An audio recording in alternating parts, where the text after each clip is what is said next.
Reacting to Trump's tariff announcements, a deep dive into global trade shifts.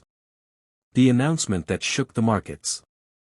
It was a crisp morning in mid-July 2025 when former President Donald Trump, now back in the spotlight with his characteristic flair, took to a podium in Washington, D.C., to deliver a speech that would ripple across global markets.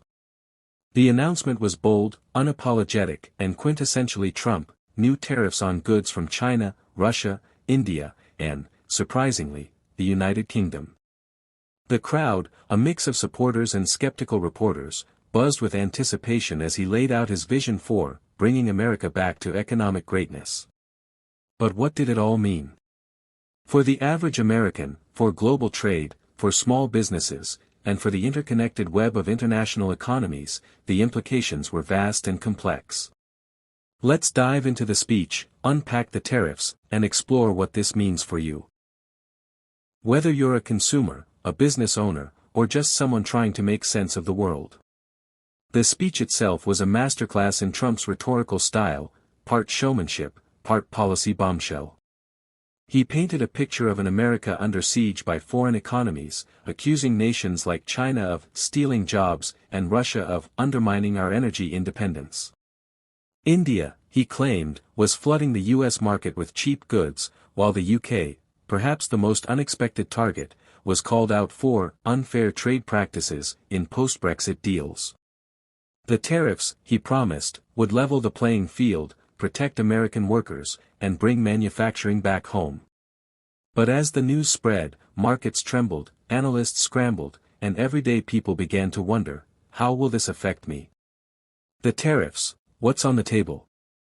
Let's break down the specifics.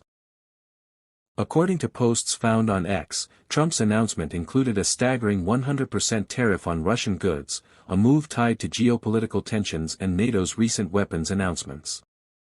China faced a 60% tariff on a wide range of goods, from electronics to textiles.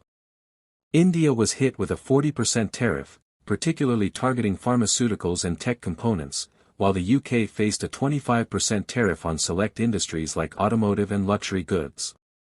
These numbers weren't just pulled out of thin air, they were strategic, aimed at addressing trade imbalances, protecting domestic industries, and sending a message to the world: America is open for business, but on its own terms.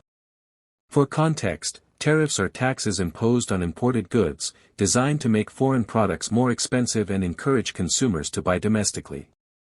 Trump's rationale was clear: protect American jobs, boost local manufacturing, and reduce reliance on foreign supply chains. But the reality is far more nuanced. Tariffs don't just affect the targeted countries, they ripple through supply chains, raise prices, and shift economic dynamics globally.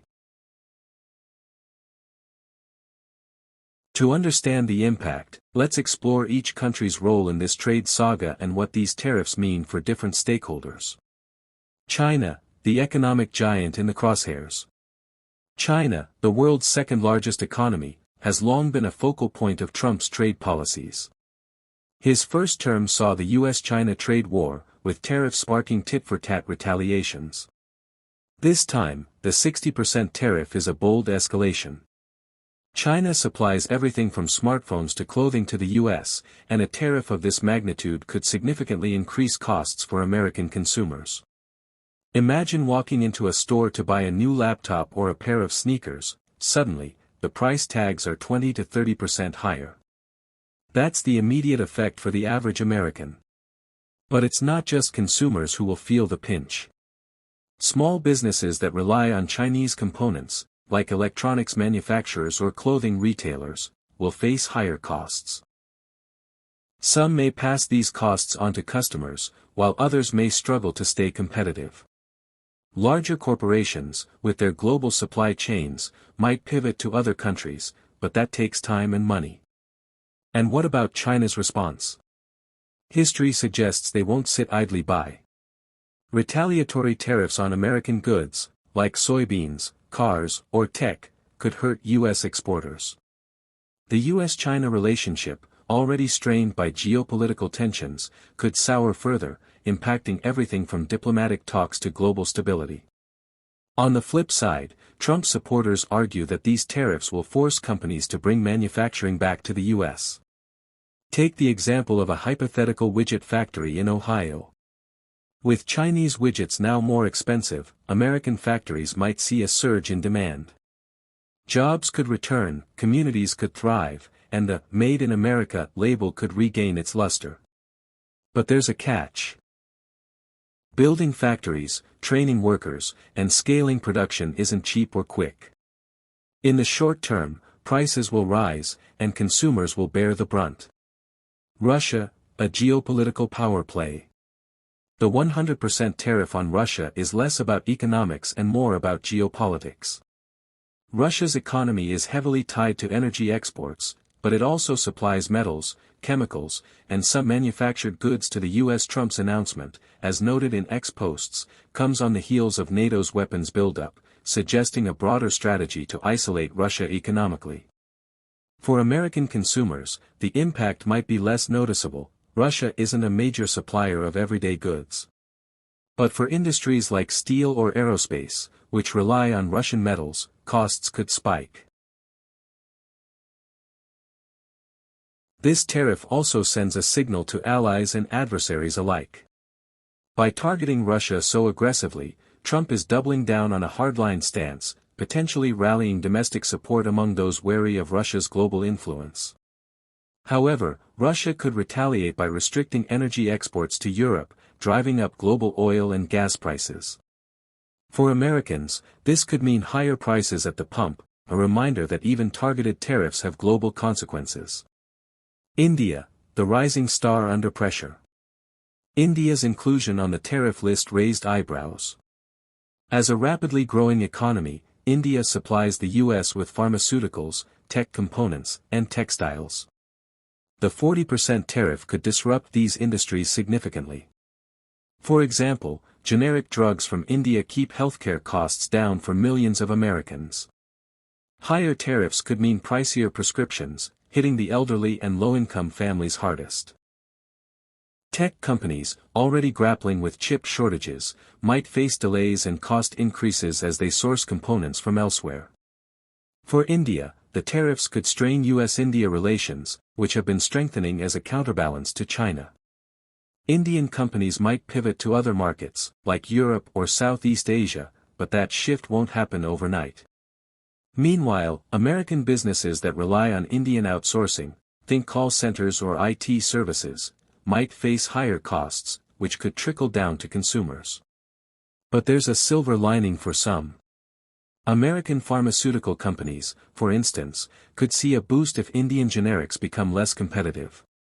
Rural communities with manufacturing potential might also benefit if companies relocate production to the U.S. Yet, as with China, the transition won't be seamless, and short-term pain is almost certain. The UK, an unexpected target. Perhaps the most surprising target was the United Kingdom, a close ally. The 25% tariff on automotive and luxury goods, like cars, whiskey, and fashion, seems to stem from post-Brexit trade tensions. Trump's speech hinted at unfair practices, possibly referring to the UK's efforts to protect its domestic industries. For American consumers, this could mean pricier Jaguars, Land Rovers, or bottles of scotch. Car dealerships might struggle to move inventory, and luxury retailers could see sales dip. The UK, still navigating its post-Brexit identity, might retaliate with tariffs on American goods like bourbon or tech. This could escalate into a mini-trade war, straining a historically strong alliance. For American businesses exporting to the UK, the uncertainty could dampen investment. Yet, some U.S. industries, like domestic automakers, might cheer the tariffs, as they could make American cars more competitive. The ripple effects, consumers, businesses, and the global economy. So, what does this all mean for you? Let's break it down by stakeholder. For consumers. If you're an average American, get ready for higher prices. From electronics to medications to cars, the cost of imported goods will rise. Your weekly grocery bill might not change much, but big-ticket items, like a new phone or a car, could take a bigger bite out of your budget. Economists estimate that tariffs of this scale could increase consumer prices by 2 to 5% across the board, depending on how businesses absorb or pass on costs. Take Sarah, a single mom in Chicago. She's been saving for a new laptop for her daughter's college classes. With the tariffs on Chinese electronics, that laptop just got $200 more expensive. Sarah might have to delay the purchase or settle for a lower-end model. Multiply her story by millions, and you see the human impact of trade policy. For small businesses. Small businesses, especially those reliant on imported goods, face a tough road. Consider a small clothing boutique in Seattle that sources fabrics from India. The 40% tariff means higher costs, forcing the owner to either raise prices or eat the loss. Some businesses might pivot to domestic suppliers, but that's easier said than done. Finding reliable, cost-effective suppliers takes time, and many small businesses don't have the cash flow to weather the transition. On the other hand, some small businesses could benefit. A craft brewery in Michigan, for instance, might see less competition from imported British beers. But these wins are likely to be outweighed by the broader economic strain. For large corporations. Big corporations have more resources to adapt, but they're not immune. Companies like Apple or Ford, with complex global supply chains, will face higher costs for components from China or India. Some might relocate production to countries not targeted by tariffs. Like Vietnam or Mexico, but that's a multi-year process. In the meantime, they'll likely pass costs on to consumers or take a hit to profits, which could spook investors. For the global economy. Globally, these tariffs could reshape trade flows.